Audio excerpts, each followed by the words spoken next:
Bueno, buenas noches. El día de hoy tenemos el honor de contar con una excelente persona dentro del campo del área médica,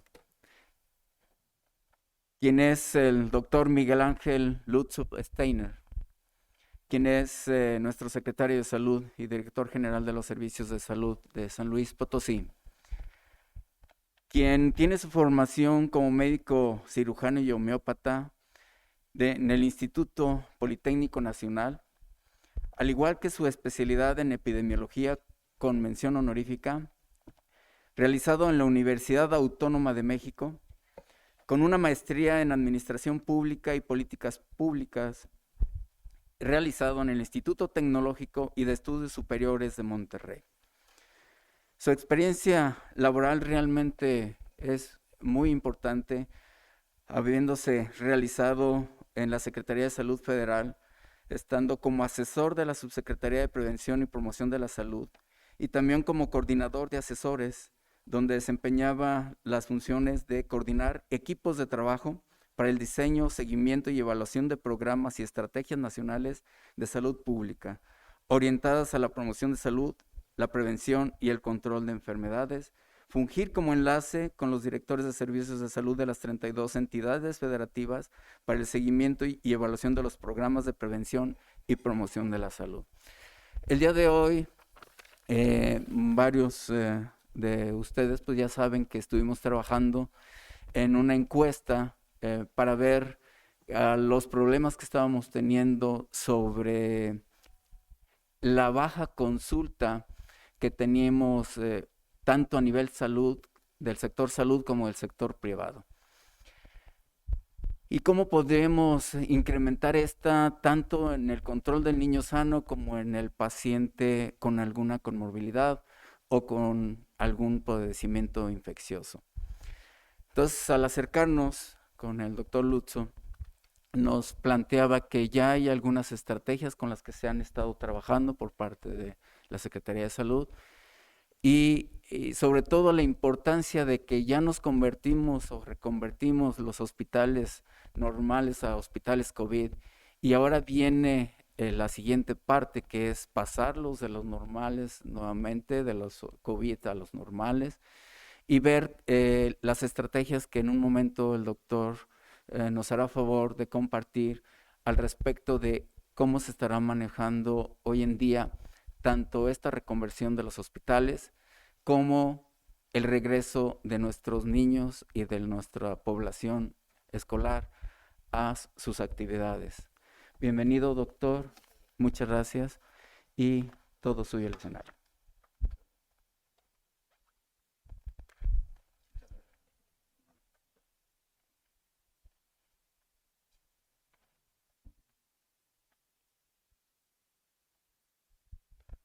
Muy buenas noches. Primero, agradecer la invitación al doctor Ochoa, desde luego al Colegio de Pediatría de aquí de San Luis Potosí.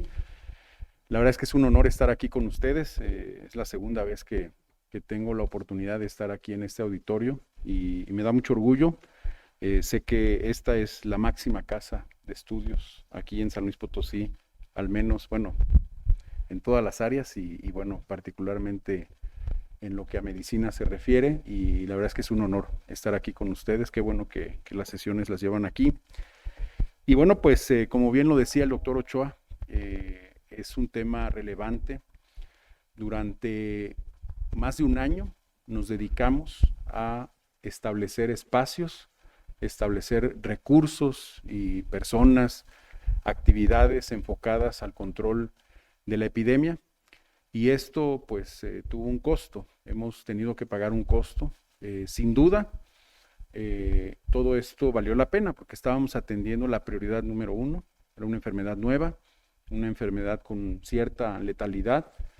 Incluso pues no hay que olvidar la historia, vivíamos con incertidumbre, vivimos muchas crisis, incluso la falta de insumos, hay que recordar todo eso, la falta de información y de información científica sobre el virus que se fue develando poco a poco y que aún falta mucho. seguramente falta muchísimo más de lo que conocemos del virus, de cómo se transmite, de sus consecuencias, pero también vivíamos una infodemia, ¿no? Mucha información falsa, errónea acerca del virus y bueno, una serie de cosas. Y lo que sí, indudablemente teníamos que actuar como sociedad, porque no es un trabajo nada más del gobierno, es un trabajo de toda la sociedad. Y yo estoy seguro que aquí, conociendo los resultados de la encuesta y sabiendo que hay un porcentaje importante de ustedes aquí en el colegio que trabajan en lo privado y no en lo público, y también hay un porcentaje que trabaja en ambos, público y privado, pues todos, directa o indirectamente, intervenimos en la epidemia, ¿no? De cada quien desde su trinchera, desde su función. Y bueno, en este sentido, queremos compartir con ustedes algunas láminas, algunas son pues bastante institucionales, diría yo, pero sí compartir un poco la experiencia de lo que hemos estado trabajando, recordar un poco lo que vivimos, lo que tuvimos que hacer al menos en los servicios de salud, y voy a tratar de recordarles a ustedes también un poco de lo que se hizo a nivel sectorial y además pues todo lo que tenemos que hacer y que ya empezamos a hacer en servicios de salud para recuperar un poco de lo que teníamos antes. Sin duda, junio de 2021 es totalmente diferente a cualquier escenario epidemiológico que pudiéramos imaginar en enero. Ya no somos los mismos, ya la sociedad no es la misma y mucho menos el panorama epidemiológico. Algunas cosas cambiaron, probablemente de manera temporal, pero sin duda tenemos que ser resilientes. El sistema de salud tiene que ser resiliente, tiene que adaptarse a las nuevas circunstancias con mucha flexibilidad, con mucha participación de todas y todos los que trabajamos en el sector salud público y privado, pues para adaptarnos a estas nuevas características. Y bueno, pues recordarles a ustedes que ante la emergencia, algunas cosas que son muy importantes y que tienen que ver con la desconversión, que es esta última etapa, ¿no? Regresar, reaperturar servicios. La Secretaría de Salud hace más de un año publicó un acuerdo donde se establecía una estrategia para la reapertura de las actividades una vez que concluyeran, y se estableció también un sistema de semáforo de riesgo sanitario, que es el que está vigente y que de alguna manera implicaba una serie de acciones para poder definir apertura de actividades como lo hemos estado viviendo y como conocemos muy bien. Y bueno, pues en las últimas semanas y meses, el riesgo, y esto lo pongo entre comillas, el riesgo epidémico por COVID ha disminuido, sí, efectivamente, de forma gradual. En muchas regiones del mundo, en nuestro país ha disminuido en términos generales, aunque hoy día varias entidades están teniendo un incremento de casos, varias entidades están teniendo un incremento de hospitalizaciones, y quisiera destacar dos al menos, y seguramente ustedes que están conectados con el mundo de la práctica clínica, seguramente están enteradas de lo que está ocurriendo en Quintana Roo, de lo que está ocurriendo en Tabasco, por dar dos ejemplos. Y bueno, pues ante ese escenario de disminución de riesgos, de incidencia de casos, pues es necesario promover de manera ordenada la reanudación de los servicios, tanto servicios de atención médica, de salud pública, para pacientes COVID y para pacientes no COVID. Tenemos que mantener de alguna manera lo que necesitamos para seguir atendiendo la epidemia. La epidemia no se ha acabado y no se va a acabar en las próximas semanas, va a continuar y seguramente, ojalá así sea, se va a convertir en una enfermedad endémica, pero mientras tanto, por el número de personas susceptibles, el número de personas que no se han vacunado, lo más probable es que la epidemia continúe afectándonos de manera consistente todo el año y seguramente buena parte del año que sigue. Pero no podemos esperar a que se presente el último caso de COVID para poder reanudar nuestras actividades.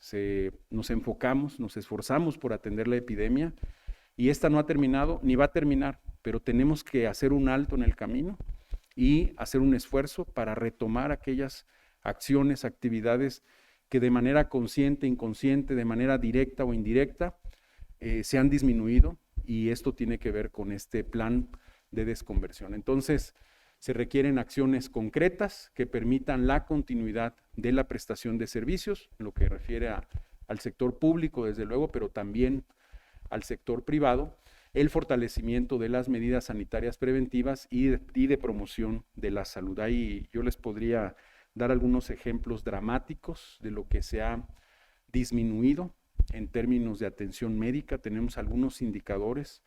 Quiero dar 3 ejemplos. La atención diaria de pacientes, en promedio, se ha disminuido en un 75% en algunas unidades. O sea, si antes se atendían 4, hoy día se está atendiendo 1 persona en ese sentido. Estamos más o menos en ese promedio. Es el caso más extremo, pero es un hecho que hay una disminución drástica de la demanda de atención médica y también de las acciones de salud pública, por ejemplo, para la detección de cáncer de mama, de cáncer cervicuterino. Creemos que hay una combinación de varios factores, entre ellos el esfuerzo que hicimos para dedicar recursos y espacios para la atención del COVID, pero también a nivel social la demanda se ha modificado. Pensamos que algunas personas han pospuesto estas acciones, o hay incluso programas que son demandas no sentidas. La gente nunca va a ir a hacerse una mastografía si no le ponemos la indicación, si no le llevamos el camión o le damos una cita para que vaya a hacerse la mastografía. Y eso de alguna manera se ha visto mermado porque, como lo vamos a ver más adelante, dedicamos espacios exclusivos al COVID, pues sacrificando también otras cosas. Esto hay que reconocerlo. ¿Cuáles son las prioridades que tenemos en este momento? Mantener, desde luego, la epidemia no ha acabado, y les daba un ejemplo de Tabasco, que ha pasado rápidamente de semáforo verde a amarillo, de amarillo a naranja, y que ha tenido un incremento muy importante de casos, de hospitalizaciones, incluso de hospitalizaciones en personas jóvenes, de intubación en personas jóvenes que no están todavía vacunadas. Y bueno, pues una de las prioridades es mantener la atención médica y ciertos espacios para todo lo que tiene que ver con COVID. Vigilancia epidemiológica, vigilancia sanitaria y desde luego las acciones de laboratorio que tenemos que llevar a cabo. La vigilancia genómica tenemos que mantenerla con representatividad en todo el estado, en todas las instituciones, que nos permita detectar tempranamente qué es lo que está circulando. Otra prioridad es recuperar la continuidad de los servicios habituales. Ya les daba algunos ejemplos. Necesitamos incrementar las coberturas, la adherencia de pacientes o recapturar pacientes, también lo vamos a ver más adelante, de enfermedades crónicas, de detecciones de cáncer de mama, de cáncer cervicuterino. Otra prioridad que tenemos es apoyar el proceso de vacunación, desde luego el COVID. Buena parte de los recursos y desde el punto de vista institucional, nosotros tuvimos que contratar muchas personas para reforzar los servicios, las áreas de COVID, y buena parte de ese personal hoy día está dedicado a la vacunación contra el COVID. Está orientado a las acciones de vacunación en todas las regiones del estado. Y también tenemos que apoyar el proceso de vacunación no COVID, porque precisamente por todo lo que implica la epidemia, hemos tenido rezagos en las coberturas de vacunación. Y la otra prioridad, la cuarta prioridad, es incorporar acciones nuevas. Es lo que les decía de qué ha cambiado en el sistema de salud, qué ha cambiado en las necesidades de la población, y una de ellas que observamos con mucha claridad, pues es el tema de las secuelas respiratorias, por su frecuencia, su gravedad, porque son secuelas en muchos casos permanentes y que disminuyen la calidad de vida de las personas. También vemos efectos muy importantes en salud mental y bueno, entre otros ejemplos. Y son acciones que tenemos que tomar en cuenta y que estamos trabajando para incorporarlas. De hecho, con el doctor Daniel Acosta Díaz de León estamos trabajando, y con el Colegio de Medicina de Rehabilitación, precisamente para reforzar un modelo que ya habíamos construido, pero que se va a mejorar con el apoyo del colegio, y que tiene que ver con la instalación de mini clínicas de rehabilitación orientadas precisamente para el tema de rehabilitación pulmonar. Bueno, recordarles, al menos en servicios de salud, hicimos este esfuerzo para mantener áreas exclusivas. Teníamos hasta hace algunas semanas, 34 unidades monitoras de COVID-19 en el primer nivel. Estas unidades se dedicaban exclusivamente a atender personas con enfermedad respiratoria, triage respiratorio, atención médica, tratamiento y desde luego la toma de muestras, exclusivamente eso. ¿Qué quiere decir? Que la población de referencia o adscrita a esa unidad médica tenía que irse a otra unidad médica si se trataba de un diabético, de una mujer con hipertensión, si se trataba de alguna otra enfermedad aguda, un síndrome diarreico, tenía que acudir y hicimos todo un plan para tener opciones, para que la población tuviera opciones para atenderse. Se establecieron 7 unidades de atención temporal, que les llamamos unidades centinelas para pacientes no graves, que finalmente las operativas realmente fueron las que logramos tener con oxígeno, fueron la FENAPO y la unidad centinela de Matehuala. Y desde luego teníamos 2 hospitales COVID, la torre médica la nueva torre que se habilitó para la atención exclusivamente de pacientes COVID con el ejército, la cual ya se retiró, ya se desinstaló, y el Hospital de Soledad, así como el resto de hospitales que se convirtieron en hospitales mixtos, que tenían una ruta para pacientes COVID y otra para pacientes no COVID. Y bueno, ¿cuál es el objetivo de este plan? Establecer e implementar acciones que permitan la reorganización de los servicios de salud para la atención en todos los niveles, recuperando, como les decía, actividades y acciones para las personas no COVID, sin descuidar lo COVID, porque vamos a seguir teniendo, y bueno, pues con acciones, intervenciones que respondan a este nuevo escenario y a esta nueva demanda en salud. Estamos guiándonos con el gobierno federal, desde luego venimos trabajando desde hace tiempo, pero también hay una guía, y el gobierno federal en un lineamiento nos marcó 4 ejes centrales.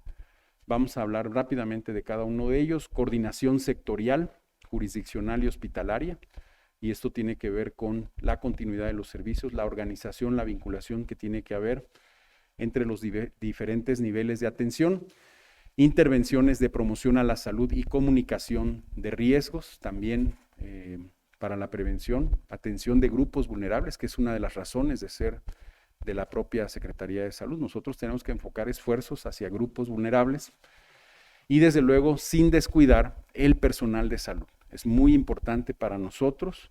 Vemos un personal de salud desgastado, cansado, desanimado, algunas personas incluso afectadas en lo personal, directa e indirectamente a consecuencia de la epidemia, y tenemos que estamos trabajando en temas de atención psicológica, incluso en algunas intervenciones específicas. Está el caso del Hospital de Soledad, por ejemplo. Bueno, también disponibilidad de insumos y equipo de protección personal de acuerdo al grado de exposición. Esto no podemos perderlo de vista, y creo que ustedes también en el colegio, en su consulta, lo platicábamos previo al inicio de la sesión. Ustedes tienen que mantener también todas sus medidas preventivas en la práctica privada o en la práctica pública. Tienen que seguirse cuidando porque a pesar de que estén, y espero que sea así, que todas las personas que integran el colegio pues estén vacunadas ya con sus 2 dosis. A pesar de las vacunas, tenemos que seguirnos cuidando porque cualquier persona puede llegar a enfermarse, puede tener enfermedad leve, moderada, y puede transmitir también el COVID, y nadie se puede confiar. Entonces tenemos que mantener las medidas de protección personal. Y por último, reorganización de los recursos humanos e incluso también materiales, y ahorita les doy algunos ejemplos, que contribuya pues a garantizar o asegurar este fortalecimiento de la atención médica. Aquí hay un modelo que es un poco complejo, pero a grandes rasgos tenemos que identificar, este es el modelo conceptual para la implementación de las acciones de desconversión. Tenemos Tenemos 3 grandes rubros, que del lado izquierdo de la pantalla, los insumos. En medio tenemos en toda esta zona lo que son procesos, y por último los productos. Y al final pues tenemos un diagnóstico de la situación de los servicios, un diagnóstico de la situación de los recursos, que esto nos lleva a establecer acciones de acuerdo a prioridades, con criterios técnicos normativos. También pues identificar cuál es la demanda de recursos humanos, materiales y financieros, y al final lo que queremos es poder dar respuesta a lo que ya comentábamos, ¿no? La continuidad de los servicios en las áreas COVID y no COVID. Esto es lo que estamos buscando. Y bueno, pues hay diversas estrategias. Esta lámina lo que hace, en resumen, lo que está describiendo, pues es la reasignación. Esta habla un poco del equipamiento, del mobiliario. Tuvimos que mover cosas entre las unidades para poder adaptarlas y asegurar estos espacios, tanto para COVID como para las áreas no COVID. Y estamos en ese proceso de asegurar que el equipo material, insumos, medicamentos esté distribuido en una situación nueva, en una etapa nueva de desconversión. Aquí están los recursos que estamos utilizando. Estos son los recursos con los que contamos en servicios de salud, y quiero acotar que por alguna razón se nos pasó nuevamente agregar el Hospital Central, pero en términos generales estos son los recursos que están disponibles. Estamos hablando de 278 unidades de primer nivel, tenemos 94 unidades médicas móviles, 15 hospitales, incluyendo desde luego el Central, hospitales básicos comunitarios, hospitales generales, 5, 2 de especialidades. Tenemos también, bueno, esto nos da un total de 293 unidades, y de recursos humanos pues son más de 6,000 entre personal de medicina, personal de enfermería, administrativos, personal en formación. Y aquí hay un poco de información de la productividad en cuanto a consultas, cirugías en los primeros meses de este año, lo cual quiero insistir que se ha visto mermado. Se mermó en el 2020, y a pesar de que ya superamos la segunda ola epidémica, que ya pasó toda esa etapa, desde marzo prácticamente superamos esa etapa, seguimos con una baja demanda de atención en las unidades médicas. El primer eje que ya les comentaba de coordinación tiene que ver con las acciones de desconversión en las unidades. Aquí estamos regresando un poco a lo que teníamos antes, sin descuidar el tema de COVID.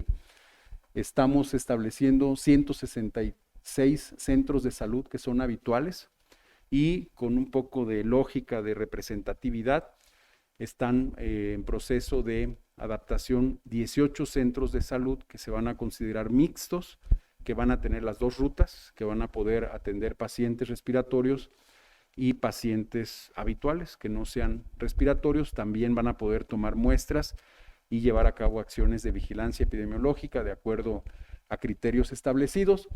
Tenemos desde luego los hospitales que se mantienen, hospitales mixtos de especialidades y segundo nivel.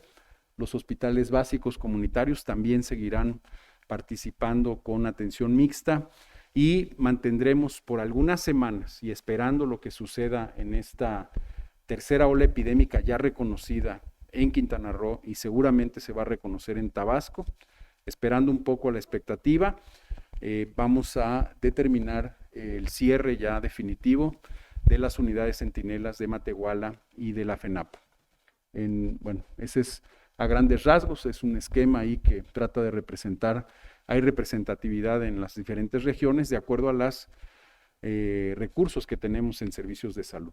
Y bueno, este es un esquema también para ejemplificar la ruta que podrían seguir los pacientes, tanto los pacientes respiratorios, acudiendo ya sea a través de unidades médicas móviles o directamente a las unidades mixtas, de atención mixta, y también desde luego aquellas personas que son o que tienen una necesidad de una enfermedad habitual, pues cómo van a transitar desde unidades médicas móviles hasta hospitales básicos, y después, si es necesario, hospitales generales mixtos, y de ser necesario también al Hospital Central, como sucede actualmente.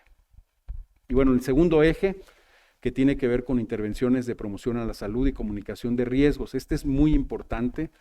Estamos reforzando algunas actividades, les decía, incorporando aquellas acciones que son nuevas necesidades, como es las unidades de rehabilitación pulmonar, la atención psicológica orientada hacia el interior de la institución, y estableciendo un mecanismo de contacto con la población, que ya lo hemos hecho durante toda la epidemia, un servicio totalmente subutilizado. Es una lástima, es una pena pusimos al alcance de mucha gente a través del teléfono, del 01800, del 800 y de la plataforma a través del chat, muy útiles con un horario muy amplio y a mi parecer, a pesar de que la epidemia no logramos conectar con la gente, yo considero que este servicio, a pesar del horario que tenía, fue poco utilizado, incluso por el personal de salud, que vamos a terminar, y no traigo el dato aquí, pero no debe haber más de 350 personas atendidas en temas de salud mental en todo el periodo de la epidemia, y aquí pues son profesionales, psiquiatras, psicólogos, psicólogas, que están atendiendo. Y yo quisiera destacar aquí algo que creo que se nos pasó, pero es muy importante.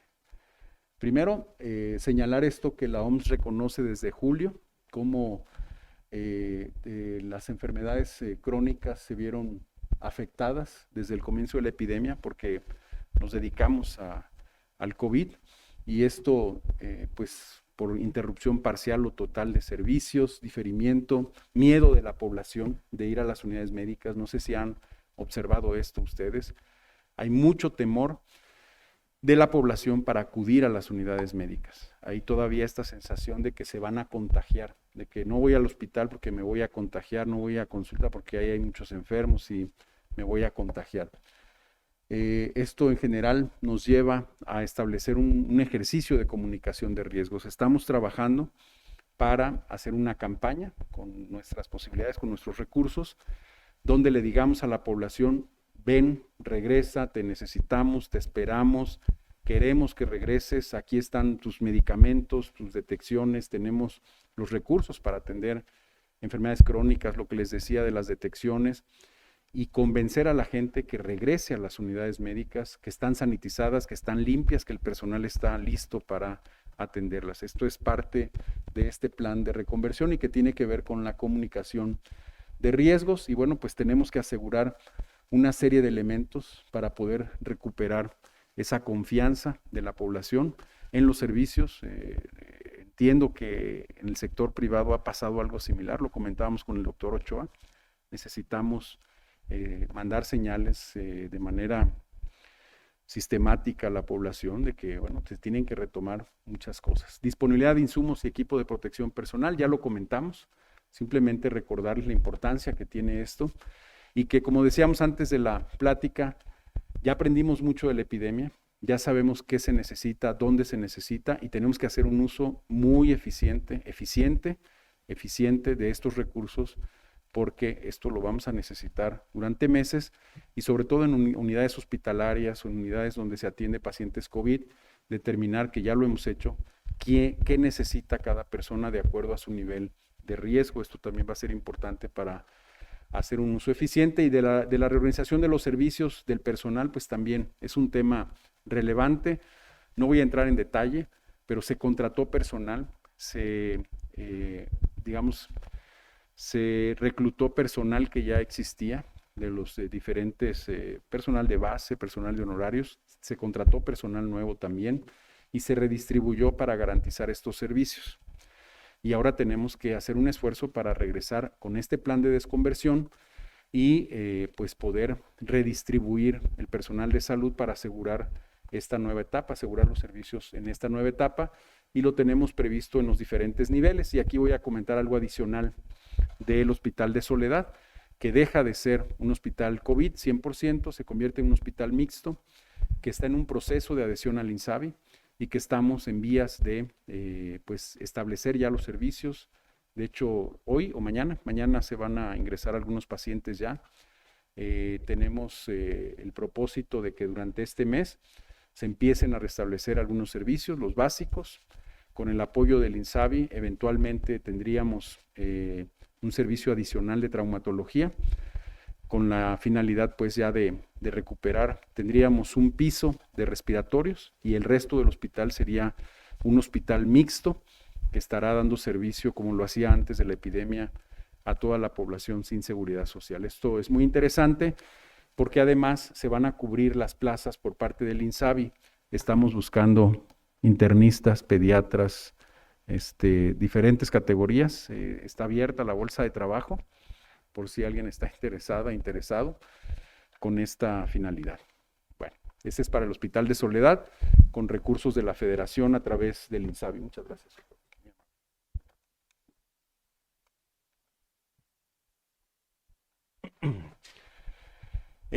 Muy importante el tema del personal. El recurso humano es fundamental, es una pieza clave.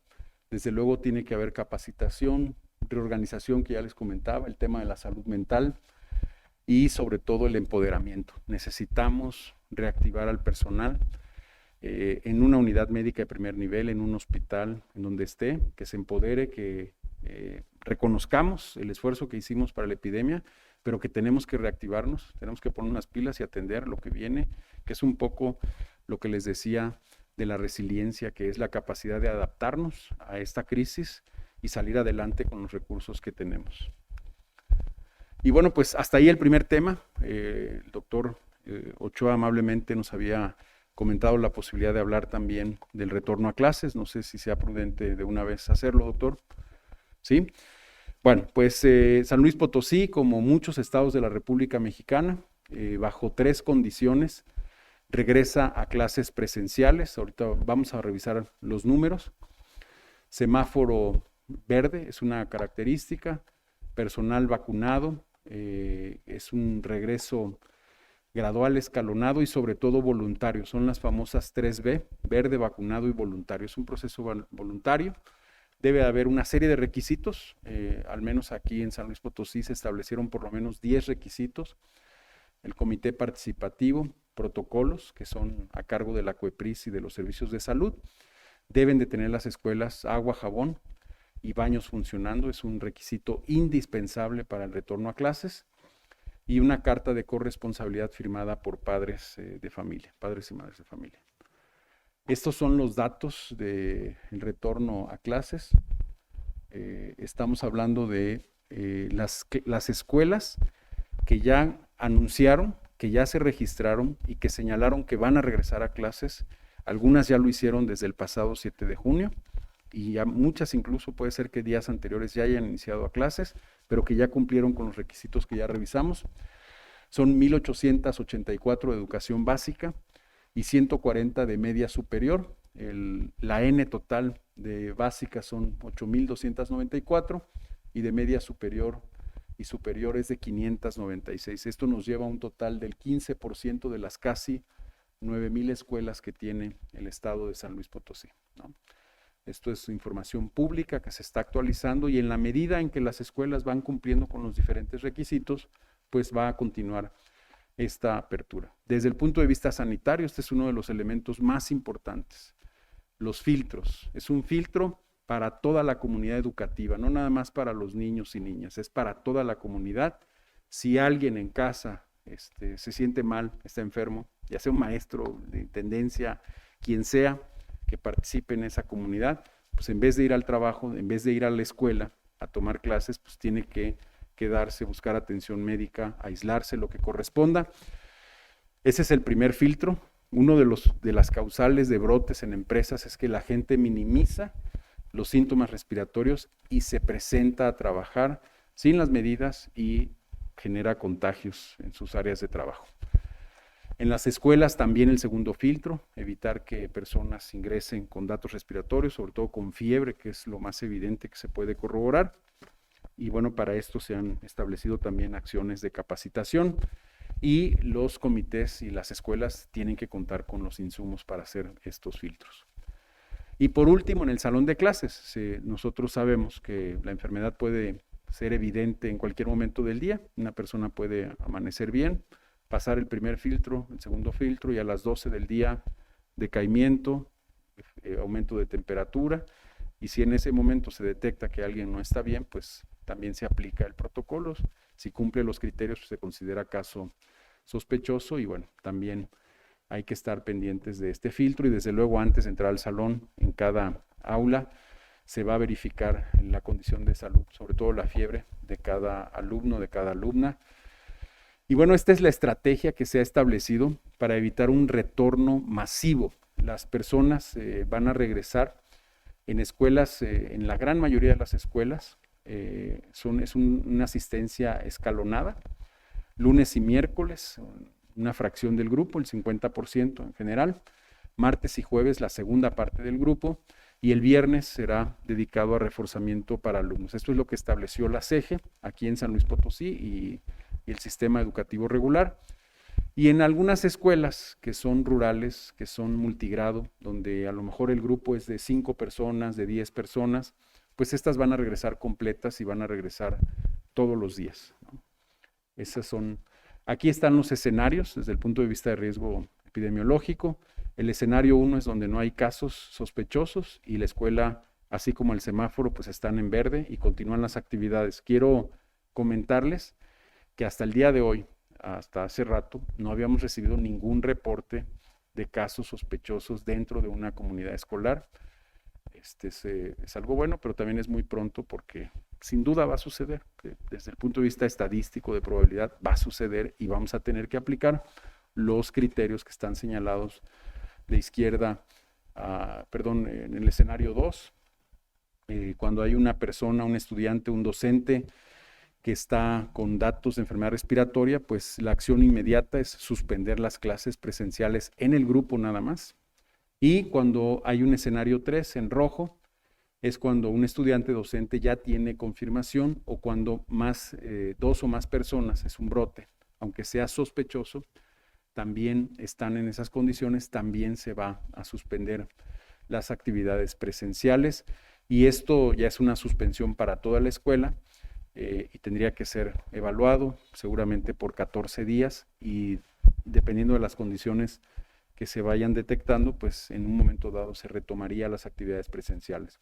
Pero no debemos de olvidar lo que ya les comentaba, todas las medidas preventivas que se están aplicando incluso en las escuelas, la sanitización de superficies, el uso del cubrebocas, el mantener los espacios ventilados, la sana distancia que también se está aplicando como parte del protocolo, entre otras medidas. Yo tuve la oportunidad de estar el lunes en una escuela primaria aquí en la capital y la verdad, por un lado, pues de las personas que alcanzamos a ver y convivir en esa hora y media que estuvimos por ahí, pues detecté cierto entusiasmo por regresar, que debe estar completamente sesgado. Son las personas que quieren ir a la escuela, tanto estudiantes como padres de familia que quieren que se reactiven las actividades, así como el personal docente también con muy buena actitud para este retorno y pudimos constatar pues todo lo que hemos estado diciendo en una escuela pública. Y bueno, por último, antes de concluir, creo que es muy importante reconocer el esfuerzo que se ha hecho por todo el personal de salud, por el desempeño, por el profesionalismo de todo el gremio, de todas las categorías, en todas las unidades, público y privado. Ha habido un gran esfuerzo para atender esta epidemia y bueno, tenemos que reconocer este esfuerzo, este sacrificio que pues nos ha involucrado a todas, a todos y nos ha afectado directa o indirectamente y bueno, pues es un reconocimiento particularmente para el sector salud, ¿no? Y bueno, pues recordarles que la epidemia continúa, que la movilidad, que las nuevas variantes, como lo estamos viendo ya en otros países y seguramente en Quintana Roo y en otros estados, pues podrían incrementar los riesgos y podrían generar un incremento de casos. Por lo tanto, pues no podemos bajar la guardia, tenemos que seguir manteniéndonos, tenemos que seguir cuidándonos, tenemos que aprovechar esta etapa favorable de baja transmisión aquí en San Luis Potosí para avanzar en el programa de vacunación lo más pronto posible, en la medida en que lleguen las vacunas, seguir avanzando, seguir aplicando vacunas para incrementar el porcentaje de la población que se vacuna, que cumpla las 2 dosis, el esquema completo y que tengamos el tiempo correspondiente. Eso es algo muy importante que nos va a permitir pues salir adelante. Yo quisiera, a manera de conclusión, primero, bueno, pues nuevamente agradecer la invitación al doctor Ochoa, al Colegio de Pediatría.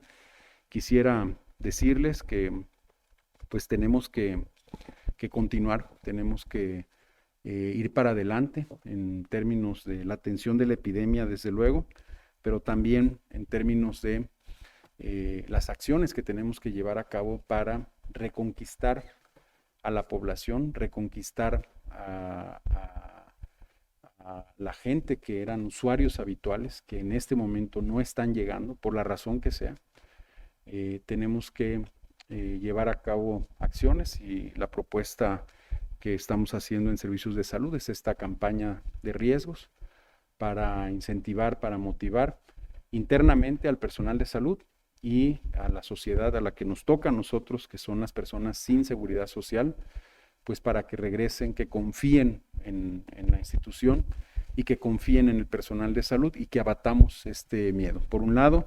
Y por otro lado, pues también es la misma reflexión, es algo similar con el retorno a clases. No podemos esperar a que se dé el último caso de COVID en el mundo para retomar nuestras actividades. Eso no va a suceder en los próximos meses, en los próximos años.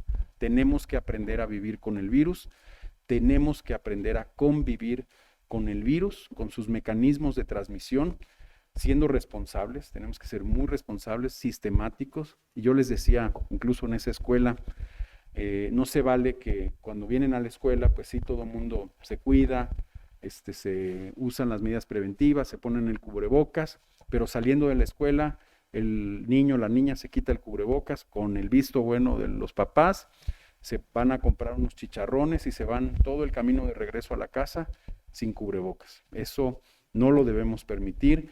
Hoy día, aquí en el país, se está viviendo un problema grave ya en Quintana Roo, en Tabasco, por dar dos ejemplos. Hay incremento de casos en algunos otros estados, pero al menos estos dos estados tienen problemas ya como si estuvieran arrancando su tercera. Bueno, Quintana Roo ya es un hecho, quizás incluso está en la parte más alta y si lo controlan rápidamente podrían tener una disminución en 3 o 4 semanas. Quintana Roo ya lleva más de un mes con este problema. Y bueno, pues tenemos que ser conscientes. Eso nos puede suceder a nosotros si relajamos las medidas preventivas, si nos confiamos. La gente, muchas personas se están confiando por el hecho de que ya están vacunadas. Y hay otro sector de la población que no se está vacunando. Y si me permiten, les doy un ejemplo rápidamente. A números redondos, personas vacunadas de 60 y más años, poco más de 261,000, cuando la meta, de acuerdo a INEGI, era de 341,000. Entonces estamos hablando de un 76% de vacunación. Eso sí, hay que reconocer que no tenemos cuantificadas cuántas personas se vacunaron en el extranjero y bueno, tampoco somos dueños de la base de datos, hay que reconocerlo. No podemos discernir entre cuántas personas vacunamos de otros estados y recuperar a aquellas personas de nuestro estado que se vacunaron fuera, ¿no? Y acomodar incluso las personas por municipio de residencia, sería un ejercicio bastante interesante. Y no podemos hablar de que todas esas personas rechazaron la vacuna, al contrario, pues tendríamos que también asumir, como ha estado sucediendo, que algunas personas no tenían los criterios para vacunarse y se pospuso su vacunación de tal manera que esta vacunación ha sido dinámica. Creo que ha sido un gran acierto del gobierno federal marcar las jornadas de vacunación como 50 y más, donde se recibe a todas las personas de 50 y más años, y 60, 70, no importa, pueden llegar, si les falta una dosis o si van a iniciar esquema, son bienvenidas todas. Y también el tema de la vacunación en mujeres embarazadas, que también nos parece algo extraordinario. Entonces, tenemos que retomar muchas actividades, tenemos que ir hacia adelante con mucha seguridad, con paso firme, poco a poco, y tener esta posibilidad del sistema de salud. Si se aumenta el COVID, tenemos que regresar. Si baja el COVID, tenemos que ampliar nuestros servicios en otros temas que están un poco descuidados. Tenemos que ser muy ágiles también para adaptarnos rápidamente a las circunstancias. El INER lo hace todos los años. El INER se convierte en un hospital respiratorio 5 o 6 meses al año y el resto del año pues funciona con una gran apertura para todas las patologías respiratorias, pero la influenza particularmente y otras enfermedades respiratorias hacen que el INER se convierta en este hospital de enfermedades infecciosas respiratorias, sobre todo influenza en esos meses, y tendríamos que buscar una forma de que el sistema de salud tenga esa flexibilidad. Nos ha costado trabajo, hay que reconocerlo, no es fácil, y tenemos toda esta dinámica que ya les comentaba incluso del personal de salud, con este ánimo que está bastante afectado, modificado por los mismos efectos de la epidemia. Sería Sería cuanto. Muchas gracias, doctor, nuevamente por la invitación y estoy a sus órdenes.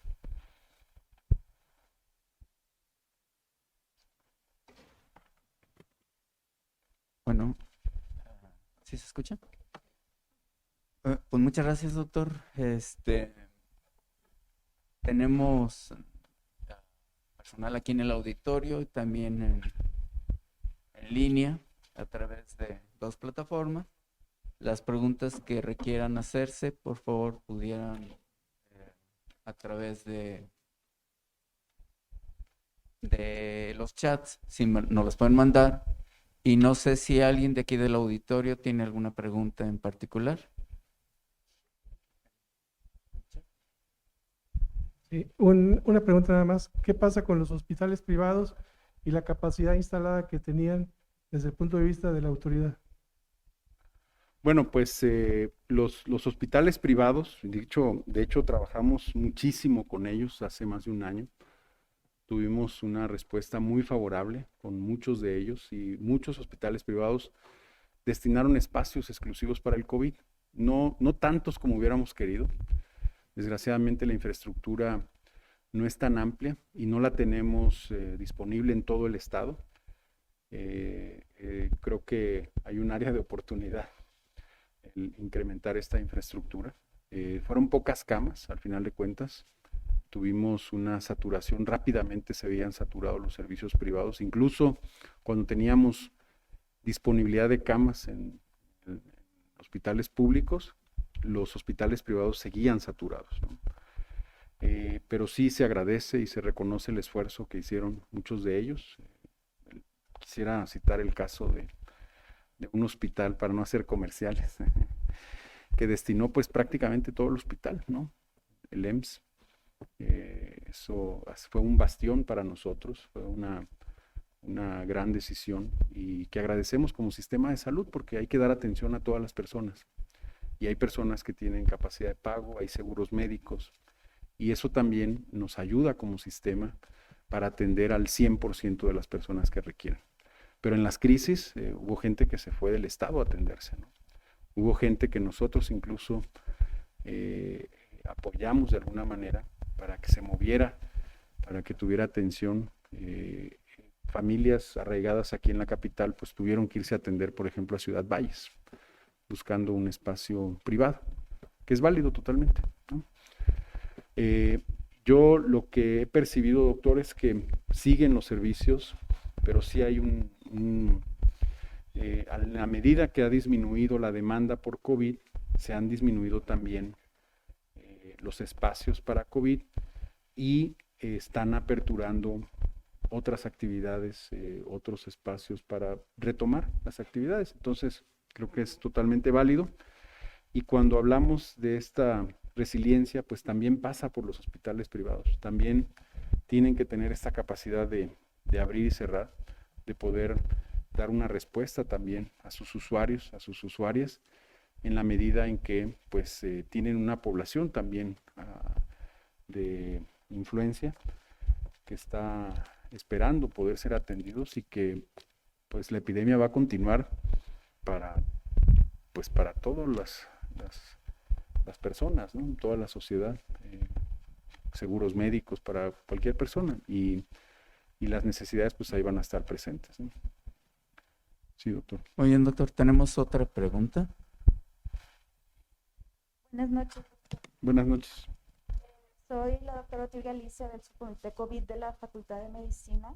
Sí, doctora. Y me llamaba un poco la atención una gráfica que nos presentaba, en donde el porcentaje o la proporción de escuelas de educación media y superior realmente es muy baja el número de retorno. ¿A qué cree usted que se deba esta situación? Comparado, por ejemplo, con la educación básica. Bueno, yo considero que tiene que ver un poco con el cierre del ciclo escolar.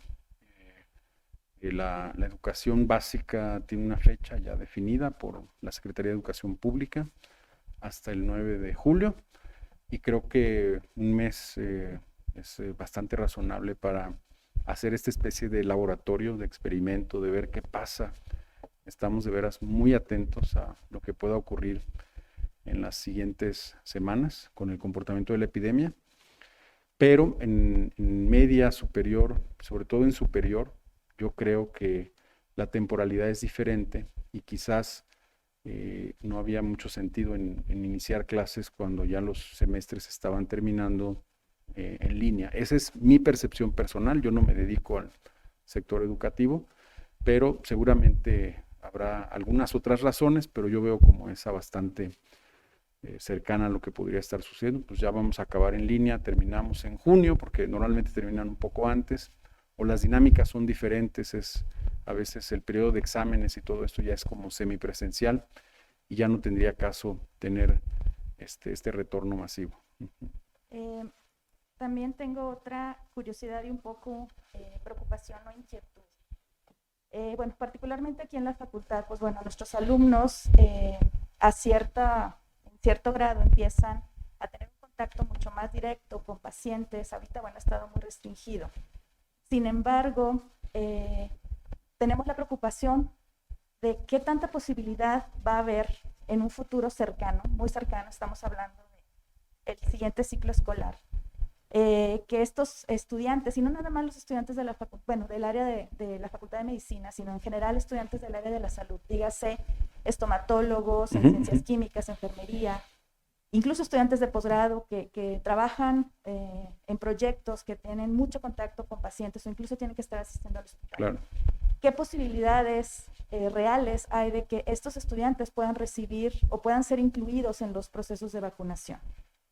En el caso de algunos de nuestros estudiantes han estado participando en las brigadas de vacunación y es la manera en que han logrado obtener una vacuna. Sin embargo, pues estamos hablando que más del 50%, al menos de forma particular en la facultad, tenemos estudiantes que no tienen ahorita un acceso a una vacuna. No sé si se ha contemplado esta posibilidad, no sé si estatal o a nivel nacional. Bueno, el plan de vacunación, como ustedes saben, es un plan nacional, lo coordina el gobierno federal y aquí en San Luis Potosí es el Instituto Mexicano del Seguro Social. Yo les puedo dar testimonio de que ha habido apertura aquí en el estado, se avanzó rápidamente en el sector privado, como siempre en los procesos iniciales hubo dudas, incertidumbre, negociación, pero al final, por ejemplo, un gran acierto fue el poder incorporar personal voluntario. Hemos tenido de medicina, de psicología, de nutrición, incluso a veces hasta de algunas otras carreras, enfermería, desde luego, muchísimas personas han ido como voluntarios y se les ha vacunado. Incluso recuerdo algunas escuelas que tenían voluntarios de ingeniería que ayudaban en el proceso de captura. Se les ha ido vacunando poco a poco. Estoy totalmente de acuerdo con usted, hay un riesgo y bueno, pues también tengo que decir que hay niveles de riesgo, hay mayor riesgo si se está en área COVID y bueno, pensando en esa lógica del tiempo de exposición, el tipo de exposición, pues se está garantizando la vacuna. A mí me parece que va a haber apertura, sé que algunas personas han sido vacunadas de las escuelas, se ha abierto la vacunación al personal de salud privado y he visto, por ejemplo, estudiantes de odontología en posgrado que ya tienen cédula profesional y cuando se abrió al sector privado del área de la salud, pues fueron vacunadas estas personas, aún sin ejercer como tal necesariamente, recibieron o fueron atendidas con el proceso de vacunación y yo creo que si bien no hay una regla clara, ha habido flexibilidad para ir incorporando a diferentes grupos y yo creo que ahí poco a poco vamos a ir avanzando hasta que nos alcance la edad. Comentábamos una proyección de los grupos etarios, seguramente para septiembre, octubre, se podría ir a este grupo de 18 y más años y yo creo que para esa fecha también, dado los resultados que hay de investigaciones, para esa fecha seguramente vamos a tener vacunación en otros grupos de edad.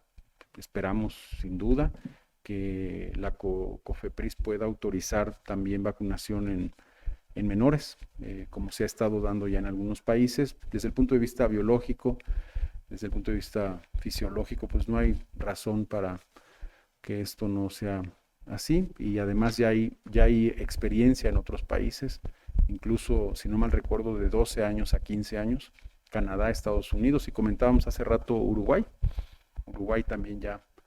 Entonces, creo yo que en la medida que lleguen las vacunas, se está priorizando, no olvidemos que se está priorizando el disminuir la mortalidad, y por eso se empezó en personal de salud y en personas de 60 y más años. Y en la medida de lo posible, pues se va a ir avanzando en otros grupos. No es un programa perfecto, hay que reconocer. Están de lado en este momento personas con discapacidad, con enfermedades crónicas que no están en esos grupos de edad. Nos faltan personas con cáncer, con lupus, con otras enfermedades que también podrían ser consideradas, pero bueno, ese es un plan que tiene una lógica y estamos trabajando en todo el país para cumplirlo, y en la medida en que no somos un país productor de vacunas, pues tenemos que aprovechar las que lleguen y aplicarlas lo mejor y lo más rápido posible. Y bueno, finalmente, porque probablemente Sí. haya más preguntas, veía yo el protocolo establecido o lo planteado por la CEGE para el regreso o el retorno a clases, sobre todo a nivel básico. Obviamente, pues bueno, esto implica que los espacios, es decir, los salones, sean de suficiente tamaño para albergar la mitad de un grupo. De forma particular, y yo creo que esto es algo a lo que nos enfrentamos en muchas, no nada más a nivel básico, sino superior, Sí. en particular aquí en la facultad. Tenemos grupos de 150 alumnos. Es algo que nos está ahorita generando un poco de complejidad el retorno. Las medidas, de acuerdo a la perspectiva que ustedes tienen, las medidas de distanciamiento permanecen exactamente igual. Es decir, por ejemplo, este auditorio tiene una capacidad para alrededor de 200 y algo de personas. Ahorita tiene una capacidad máxima, de acuerdo a las medidas, de 58. Estamos hablando que es el espacio que mayor capacidad tiene actualmente en la Facultad de Medicina. De acuerdo. La pregunta va en el sentido de la inquietud que tienen incluso muchos profesores de cómo se va a llevar a cabo el proceso de retorno. No sé si a nivel superior haya ya una propuesta un poco más concreta, similar o en concordancia con lo que se ha propuesto para educación básica. Estamos hablando que, bueno, incluso en educación básica hay escuelas con grupos pequeños que no tendrán tanto problema en tener mitad y mitad. En el caso de a nivel universitario, pues los grupos son grandes. En el caso particular de la Facultad de Medicina son grupos extremadamente grandes y eso nos complica todavía más el retorno. Claro. Aunado, pues bueno, a todas las medidas que se tienen que mantener. La pregunta va en el sentido de si en algún momento se va a reevaluar este tipo de medidas, tal vez para un poco más de capacidad. Digo, es un poco complicado. ¿O qué estrategias se han estado revisando con respecto al retorno, sobre todo a nivel superior? Sí, bueno, primero decirle que pues las escuelas que están regresando tienen sus protocolos.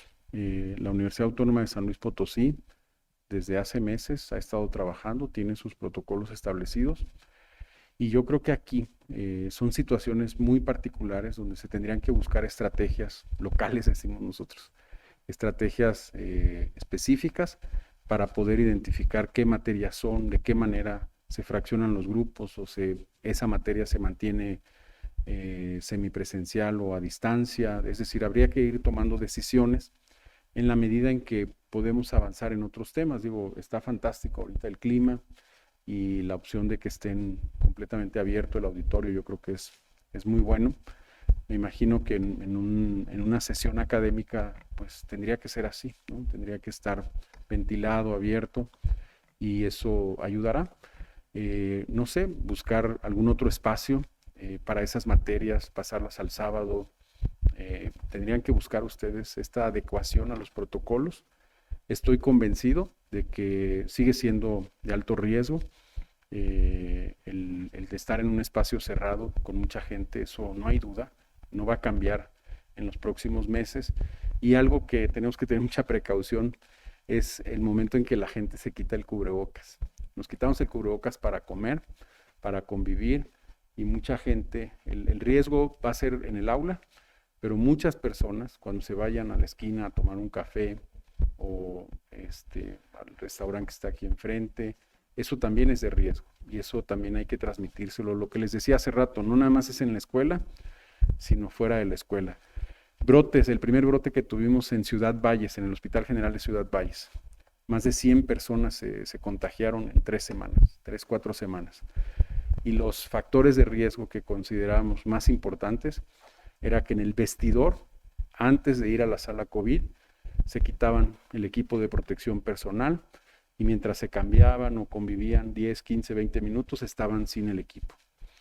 Cuando salían a un descanso o antes de entrar a la jornada o saliendo, convivir y consumir alimentos, el chicharrón, unas papitas, un café, también se quitaban el cubrebocas.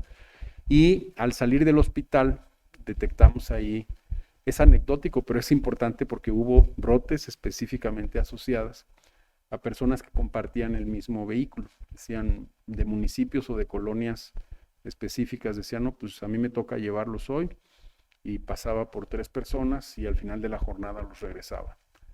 Y hubo casos donde todas las personas que usaban ese vehículo se contagiaron, porque ya en el vehículo se quitaban el cubrebocas.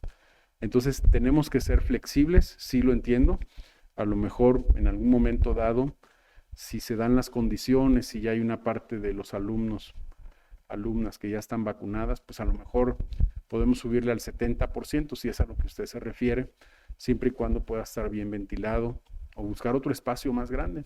A lo mejor hacer algún convenio con alguna otra universidad, con alguna otra institución de tener un auditorio más grande y ese tipo de clases pues darlas en ese momento, en ese lugar, ¿no? Creo que habría que buscar esto, que todo esto va a ser temporal seguramente, ¿no? Sí. Sí, sin duda.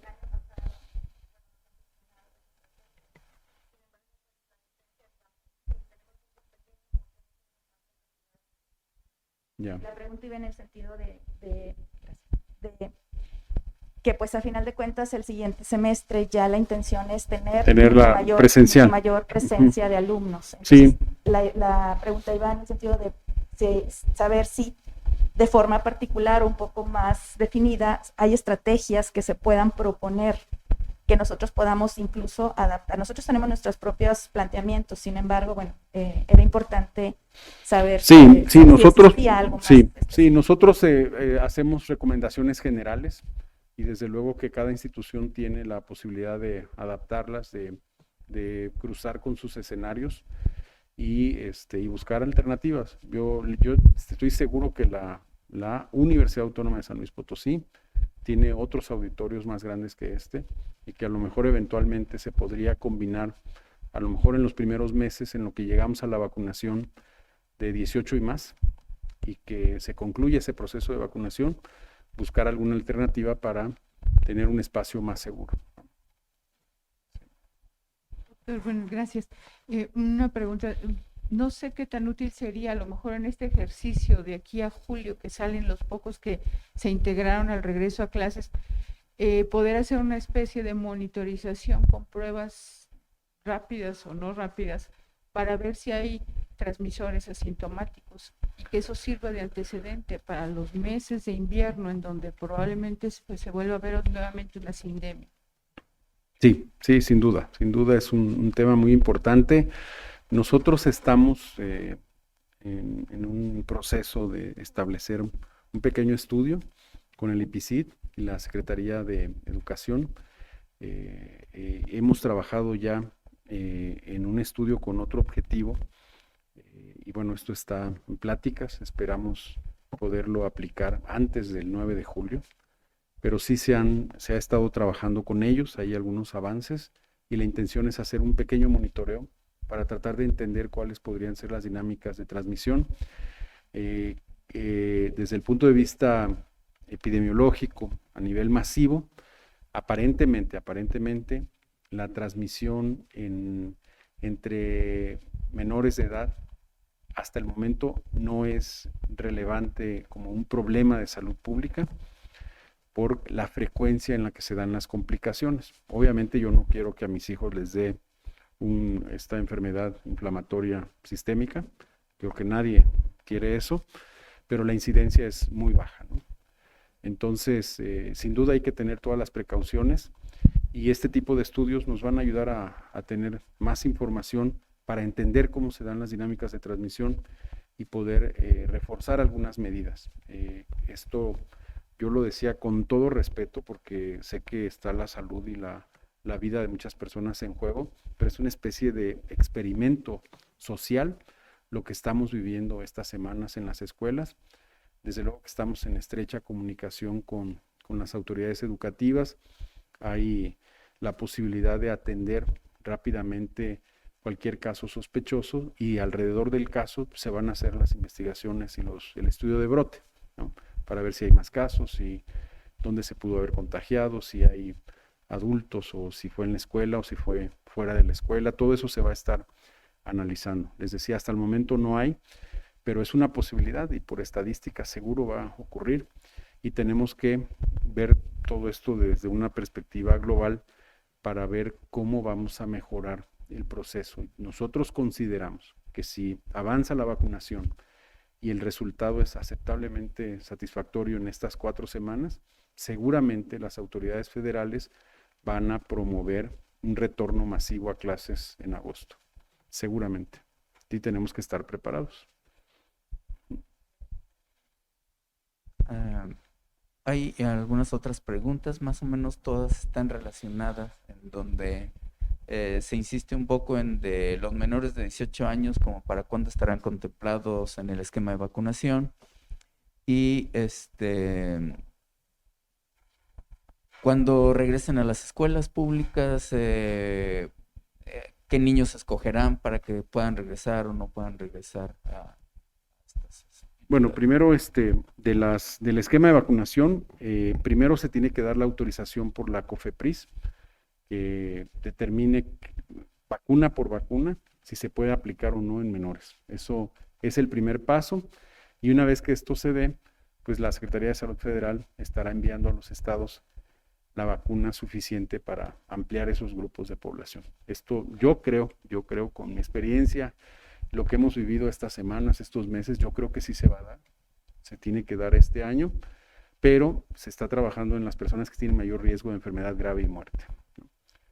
Y de la otra pregunta, pues es un proceso voluntario completamente. Si se refiere específicamente a quiénes van lunes y miércoles, eso lo deciden a nivel local, o si van martes y jueves, no sé si se refería a eso, o porque al final el regreso es completamente voluntario. Hay una escuela de esas 1,200 que mencionamos, no necesariamente regresa a toda la población, son los padres, los tutores que están de acuerdo, incluso, esto a mí no me consta, pero un docente puede decidir no regresar a clases. Cada comunidad educativa decide cómo regresa, en qué condiciones, y hay muchas escuelas, incluso a diferencia de lo que se esperaba al inicio, hace 2 meses, hace 3 meses, algunas escuelas particulares que tenían una gran expectativa de regresar con gran respaldo de padres y madres de familia, no lo están teniendo. Hay cierta precaución y una parte, yo creo que esto está sucediendo, somos seres humanos, y hay una parte, yo creo que de precaución, diría yo, pues vamos a observar qué pasa, vamos a ver cómo se comporta. Nosotros pensamos que algunos adultos mayores no se han vacunado porque decidieron ver qué pasaba, ¿no? Y muchas personas de adultos mayores se han estado vacunando ahora que pasó la de 50 y más, y seguramente van a seguir llegando en 40 y más, porque estaban un poco a la expectativa de se vacunan los demás, qué pasa, y luego ya yo veo si me vacuno o no. Yo creo que muchas familias están esperando esta experiencia, no vivirla directamente, pero sí observar qué es lo que está sucediendo y después pues ya veremos. Pero también hay mucha gente muy convencida de regresar con mucho entusiasmo, de decir la actividad escolar es importante por la parte académica, pero también, como sabemos, por la parte psicoemocional, ¿no? Y prácticamente ya casi una de las últimas preguntas, Sí, doctor. Para promover tanto en el sector salud como en el sector privado para que nuestros niños regresen tanto al control de la consulta del niño sano, como para ayudarles a quitar un poco ese temor de que no se van a infectar todos los que lleguen a cualquier consultorio o a un hospital. Se había comentado algo así de promover a través de spots. Así es. No sé, cómo cuando empezaron estos programas o qué nos pueden decir. No, estamos trabajando en eso. La idea es generar una campaña con los recursos que tenemos y aprovechando los espacios que nos da el gobierno del estado y los que ya tenemos ahí en servicios de salud, pues generar esta confianza. Les decía yo que es muy importante. Tenemos muchos indicadores de cómo se modificó la demanda de atención a través del sistema que se llama SWIVE, de enfermedades de vigilancia epidemiológica, de la consulta diaria, de consulta de especialidad. Aquí está con nosotros la doctora Blanca Margarita, que trabaja ahí en los servicios de salud. Es generalizado. Vieron ahí los partos en un cuatrimestre, es casi la mitad de los que normalmente estarían atendiéndose en todas las unidades de los servicios de salud. Entonces sí tenemos que generar esta campaña, es sumamente importante porque, como les decía, no podemos esperarnos más tiempo a que esto suceda y ya vimos que no va a suceder de manera espontánea. Tenemos que ser proactivos y aquí, pues, lo que ya habíamos platicado, doctor, nos sumamos a un esfuerzo. Yo creo que hay que convocar al resto de colegios y participar en que la gente confíe en los servicios abiertamente públicos y privados, que regresen a la atención, porque si no vamos a tener consecuencias negativas a mediano y a largo plazo, inesperadas, ¿no? A lo mejor un incremento de la incidencia de mortalidad infantil en el caso de ustedes, seguramente diagnósticos tardíos de cáncer infantil, diagnósticos tardíos para enfermedades crónicas y muchas oportunidades perdidas de muchas enfermedades que seguramente ustedes están pensando que van a tener un retraso y que al final se van a convertir en un problema que pueda acompañar a la persona, ¿no? El cáncer, por ejemplo, cáncer cervicuterino, no sé. Entonces, vamos a trabajar y podemos trabajar juntos en sumarnos para poder hacer esta promoción. Y yo creo que es generar confianza y invitar a la gente a que acuda, a que se cuide, del COVID, pero que cuide también su salud en todos los demás temas. Y la última pregunta en Sí, doctor. cuanto a la desconversión y reconversión. Se hablaba de contratar personal médico que se comentaba tanto para el Hospital de Soledad como para el Hospital Central, si eso es un plan. Bueno, sí estamos trabajando a corto plazo en el Hospital de Soledad. Durante meses se mantuvo con una plantilla exclusivamente orientada a la atención del COVID. Y hoy día estamos trabajando con el gobierno federal. Es uno de los primeros hospitales ya categorizados como INSABI. De hecho, les comparto que el INSABI paga prácticamente la nómina del hospital, toda la nómina, directamente desde la Ciudad de México. Y en este proceso de desconversión, el objetivo es tener los servicios básicos, pediatría, medicina interna, gineco y, se me fue uno, cirugía, y una ampliación. Estamos viviendo una epidemia de violencia y de accidentes terrible y nuestro diagnóstico es que tenemos que reforzar la parte de traumatología, ortopedias, urgencia, que sea un servicio fuerte de urgencias como lo ha sido durante muchos años. Y en ese sentido, pues estamos con esa bolsa de trabajo abierta para poder hacer que se cubran todas las plantillas, todos los turnos con esas especialidades, y no nada más en el área de medicina, sino también en enfermería, en trabajo social, en varias áreas. Tenemos ya personal identificado, pero todavía hace falta, sobre todo especialistas, anestesiólogos también. ¿Perdón? Cardiología. Pues muchas gracias, doctor. De parte de los que están en línea y también de los presentes y su servidor, agradecemos la verdad el entusiasmo con el que quiere trabajar con nosotros del gremio médico. Agradecemos al doctor Daniel Acosta que nos haya acompañado también en esta sesión como presidente del Colegio de la Profesión Médica, igual a los demás compañeros que están con nosotros. También agradecer al doctor Ismael Herrera Benavente, que es el director Sí, de esta facultad, claro. quien nos facilita estas instalaciones y que nos hace